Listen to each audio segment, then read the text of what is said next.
Friends, welcome back to my channel physics SPC. CBSE board 2025 का एक question. Two current light wave each intensity I not superpose each other and produce interference pattern on a screen. Obtain the expression for the resultant intensity at a point where the phase difference between the wave is phi. Write its maximum or minimum possible values. ठीक है, तो देखो सबसे पहले हम एक figure बना लेते हैं। ये सोर्स स्लिट बना लेते हैं। हम यहाँ पे एक मोनोक्रोमेटिक सोर्स रखते हैं।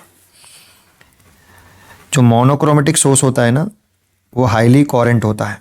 मोनोक्रोमेटिक सोर्स, इसका ओमेगा 2πf सेम होता है।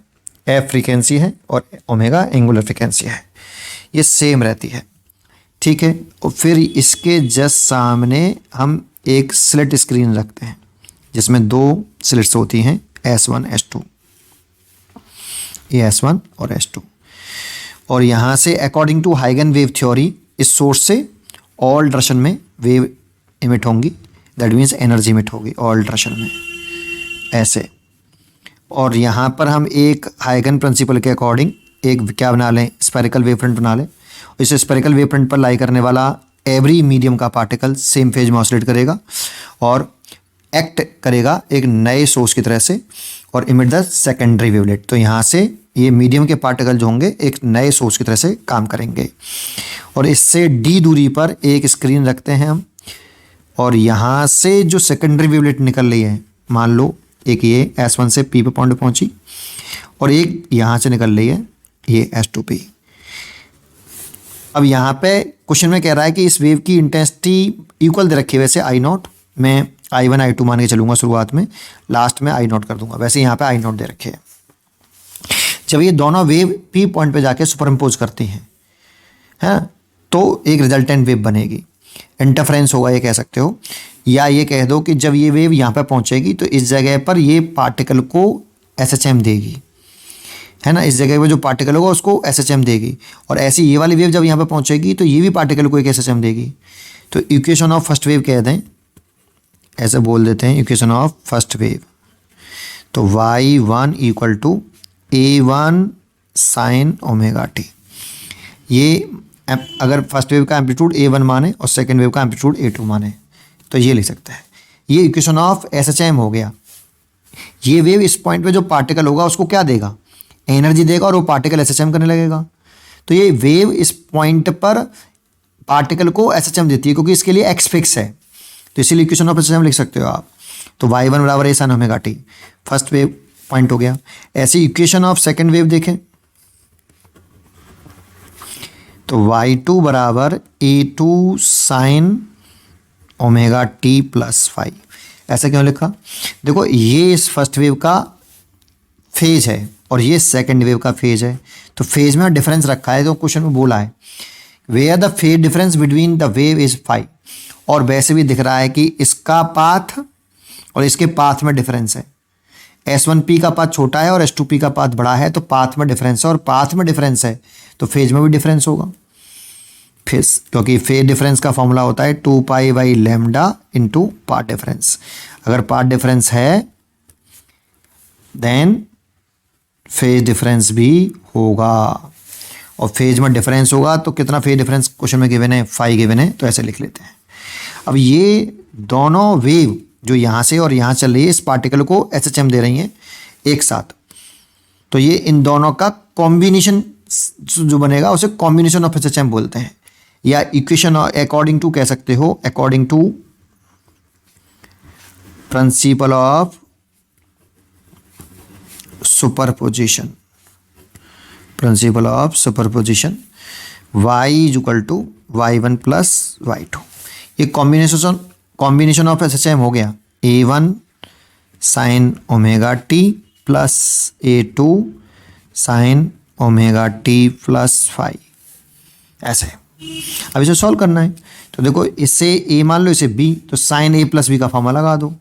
तो y equal to A1 sine omega t plus A2। वैसे क्वेश्चन में फर्स्ट वेव और सेकेंड वेव का एम्पलीट्यूड बराबर दे रखा है, क्योंकि फर्स्ट वेव को सेकेंड वेव की इंटेंसिटी बराबर दे रखी है, पर मैं इसे लास्ट में पुट करूंगा।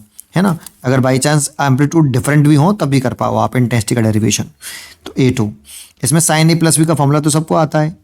साइन ए प्लस बी क्या होता है, sine A cos B plus cos A sine B, ये वाला फॉर्मूला लगा रहे हैं। तो A2 sine omega t cos phi plus cos omega t sine phi, ऐसे लिख सकते हैं। A2 का मल्टीप्लाई कर दो अंदर, तो A1 sine omega t plus A2 sine omega t cos phi plus A2 cos omega t sine phi. इसमें से कॉमन क्या है, देखो sine omega t common, time वाला फंक्शन हमेशा अलग करते हैं। A1 plus A2 cos phi और साइन ओमेगा टी जो टाइम वाला फंक्शन है वो अलग कर लिया। ऐसे इधर से ऐसे सेपरेट कर लो, A2 साइन फाई है, इसको थोड़ा सा अलग करके लिख दो ऐसे कॉस ओमेगा टी। अब थोड़ा सा कंसेप्ट है यहाँ पर ध्यान देना। जैसे तो ये जो इक्वेशन ऑफ फर्स्ट वेव है, तो ये क्या चीज़ है, एम्पलीट्यूड है फर्स्ट वेव का, इसको छोड़ा, ऐसे इसको छोड़ के ये सेकंड वेव का एम्पलीट्यूड है। ऐसे ये रिजल्टेंट वेव की इक्वेशन है, तो इसमें एम्पलीट्यूड कौन सा रिजल्टेंट वेव का, तो थोड़ा सा कन्फ्यूजन है, इसे एम्पलीट्यूड माने या इसे। तो इस कन्फ्यूजन को ख़त्म करने के लिए थोड़ा सा देर में समझ में आएगा, लाइन लिख दूंगा तब लेट कर लेते हैं इसको। A1 प्लस A2, ये क्यों लेट किया अभी थोड़ी देर में समझ में आ जाएगा, बराबर A कॉस थीटा, इसे थर्ड इक्वेशन। और इसको मैंने लेट किया है A2 साइन फाई, लेट करने में कोई बुराई नहीं है, क्यों लेट किया वो इम्पॉर्टेंट है, A साइन थीटा। ये यहाँ पे पुट कर दो, अभी समझ में आ जाएगा क्यों लेट किया। पुट करो A cos theta sine omega t plus इसकी जगह पे पुट करो A sine theta cos omega t, common क्या है A, और इसे लिख सकते हैं हम sign omega t cos theta plus cos omega t sine theta. बताओ ये किसका फॉर्मूला, साइन ए प्लस बी का। तो साइन ए प्लस बी लगा दें तो y बराबर A sign omega t plus theta. ये इक्वेशन ऑफ रिजल्टेंट वेव आ गई। अब जैसे ये फर्स्ट वेव की इक्वेशन है, तो इसमें ये फर्स्ट वेव का एम्पलीट्यूड है, ये सेकंड वेव का इक्वेशन है, तो ये सेकंड वेव का एम्पलीट्यूड है, और ये रिजल्टेंट वेव की इक्वेशन है। तो आपको नहीं लगता कि कैपिटल ए रिजल्टेंट वेव का एम्पलीट्यूड होना चाहिए, एम्पलीट्यूड ऑफ रिजल्टेंट वेव। अब समझ में आया ऐसे लेट करने का क्या फ़ायदा है, क्योंकि ये इस वाली इक्वेशन में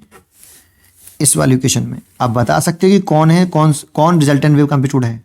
नहीं, ऐसे लेट करने से देखो बिल्कुल क्लियर हो रहा है, बिल्कुल सेम जैसी इक्वेशन आ रही है।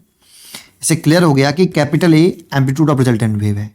अब एम्पलीट्यूड ऑफ रिजल्टेंट वेव यहाँ से निकाल सकते हैं, तीसरी और चौथी इक्वेशन से।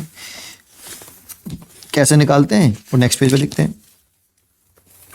मेरे को ए निकालना है, तो आपको नहीं लगता कि थर्ड का स्क्वायर कर लो पहले पूरे का, फिर उसमें फोर्थ का स्क्वायर करके ऐड कर दो, तो तीसरी का स्क्वायर करें तो A square cos square theta, right वाला राइट में ही ऐड करें plus A square sine square theta equal to A1 plus A2 cos phi का होल स्क्वायर प्लस A2 का square sine square phi.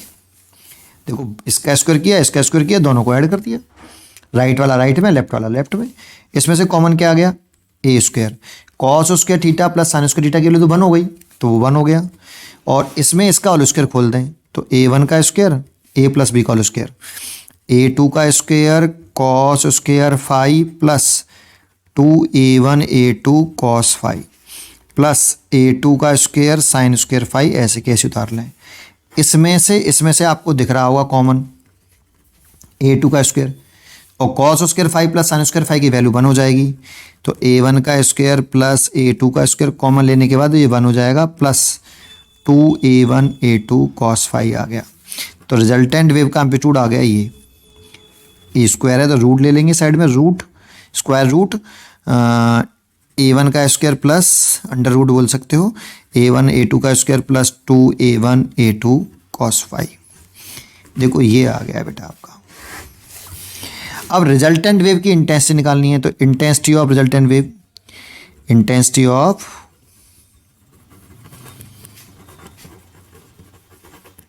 Resultant wave, तो आई proportional to होता है amplitude का स्क्वायर। इंटेंसिटी रिजल्टेंट वेव की intensity resultant wave के amplitude के square के साथ डायरेक्टली प्रोपोर्शनल रखता है। इसमें एक कंसेप्ट सीख लें कि अगर आप के प्रोपोर्शनलिटी कांस्टेंट है, रिजल्टेंट वेव के एम्पलीट्यूड इंटेंसिटी लिख रहे हो तो रिजल्टेंट वेव के एम्पलीट्यूड का स्क्वायर आएगा। फर्स्ट वेव की इंटेंसिटी लिख रहे हो तो फर्स्ट वेव का एम्पलीट्यूड का स्क्वायर आएगा। सेकेंड वेव का इंटेंसिटी लिख रहे हो तो सेकेंड वेव के एम्पलीट्यूड का स्क्वायर आएगा। ये ध्यान रखना है। तो यहाँ पे आई बराबर प्रोपोर्शनल टर्म उठाया तो ये, तो आई इक्वल टू के, ए की वैल्यू पुट कर दो ये वाली, क्योंकि स्क्वायर रूट है तो अंडर रूट हट जाएगा, तो कितना हो जाएगा a1 का स्क्वायर प्लस a2 का square plus 2a1 a2 cos phi. के का अंदर मल्टीप्लाई कर दो, तो के a1 का स्क्वायर प्लस के a2 का square plus 2k a1 a2 cos phi. इसकी जगह पे क्या लिख सकते हैं बताओ, आपका i1 लिख सकते हैं और इसकी जगह पे i2 प्लस 2k। a1 की वैल्यू अगर यहाँ से निकालें तो a1 की वैल्यू आएगी, k को इसके नीचे लेके आओ, i1 अपॉन के, और उसका स्क्वायर है तो अंडर रूट आ जाएगा, तो लिख सकते हैं अंडर रूट i1 अपॉन के। ऐसे सिमिलरली यहाँ से निकालोगे तो रूट के अंदर i2 अपॉन के और ये cos फाई। अब ये रूट के k हो जाएगा और k से ये k कट जाएगा, तो i इक्वल टू आ जाएगा i1 plus i2 plus 2 root के अंदर i1 i2 cos फाई, है ना। लेकिन ये आंसर नहीं है।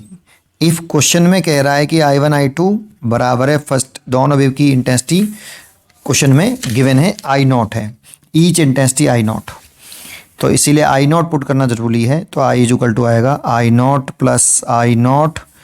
प्लस 2 रूट I0 का स्क्वायर cos फाई, ये तो ये हो जाएगा ये I0, 2I0 हो गया और यहाँ से ये भी आ गया आपका 2I0 और cos फाई। तो इसमें से 2I0 कॉमन ले लें, 1 प्लस cos फाई। अब आपने cos 2 थीटा का एक फार्मूला पढ़ा होगा कि cos 2 theta is equal to होता है 3 फार्मूले होते हैं वैसे तो इसके, ये लगेगा ऐसा फार्मूला लगाते हैं जिससे 1 कट जाए, है ना, 1 कटना चाहिए तो इसमें 1 कट जाएगा। लेकिन ये 2 थीटा है, यहाँ तो सर है नहीं 2 थीटा, तो एक cos थीटा का भी होता है। अगर यहाँ 2 थीटा होता है तो यहाँ थीटा आता है, और अगर आपका थीटा है तो थीटा बाई 2 आएगा, तो ये वाला लगेगा। तो लगा दो, यहाँ लिख देता हूँ 2I0 1 प्लस cos फाई की वैल्यू लिख रहे हैं 2 cos स्क्वायर 5/2 माइनस 1 से ये 1 कट गया, तो रिजल्टेंट वेव की इंटेंसिटी आई 2 का मल्टीप्लाई इसमें करेंगे तो 4I0 cos स्क्वायर 5/2। ये तो एक आंसर तो ये हो गया, है ना। और दूसरा इसमें ही पूछ रहा है कि राइट इट मैक्सिमम और मिनिमम पॉसिबल वैल्यूज, इंटेंसिटी की मैक्सिमम मिनिमम पॉसिबल वैल्यू बतानी है। तो देखो इस वाले फॉर्मूले से करो, थोड़ा सा आसान रहेगा। इफ़ cos फाई की वैल्यू अगर मैक्सिमम है